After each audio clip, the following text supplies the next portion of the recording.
আমি ঘুমাইয়েছিলাম, ঘুম থেকে উঠে দেখি সবাই চিল্লাচিল্লি করছে। পরে দাদার হলো কাল রাত থেকে মানে সন্ধ্যার আগ থেকে দাদাকে পাওয়া যাচ্ছে না।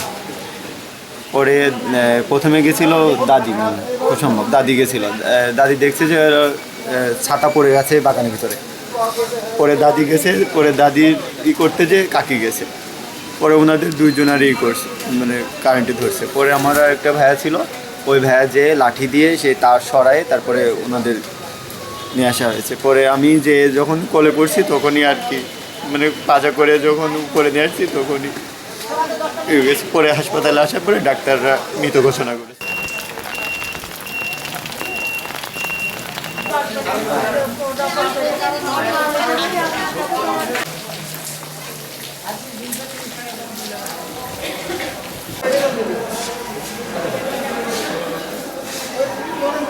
আমার শাশুড়ির যতটুকু জানতে পারলাম ফোনের মাধ্যমে, আমার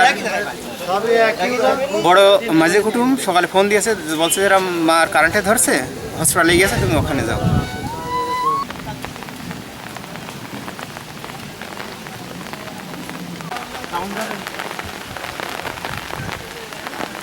সন্ধ্যার আগ দিয়ে উনি ওই বাড়ির পিছনে প্রাচীলের আবডালি পেঁপে গাছ পড়ে রয়েছে তারের পারে, উনি ওই পেঁপে গাছ সরাতে দিয়ে কখন সরাতে গেছে বাড়ির অন্য লোক জানেও না।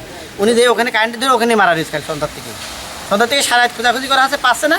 এই সকাল 10টাও কারেন্ট ছিল না, সারা রাতও কারেন্ট ছিল না।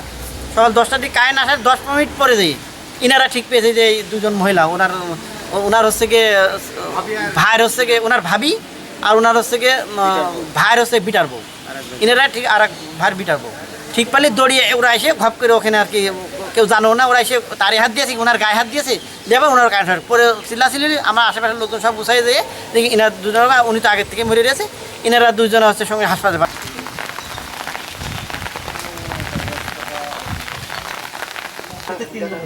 একই গোষ্ঠী কিন্তু তিন ফ্যামিলির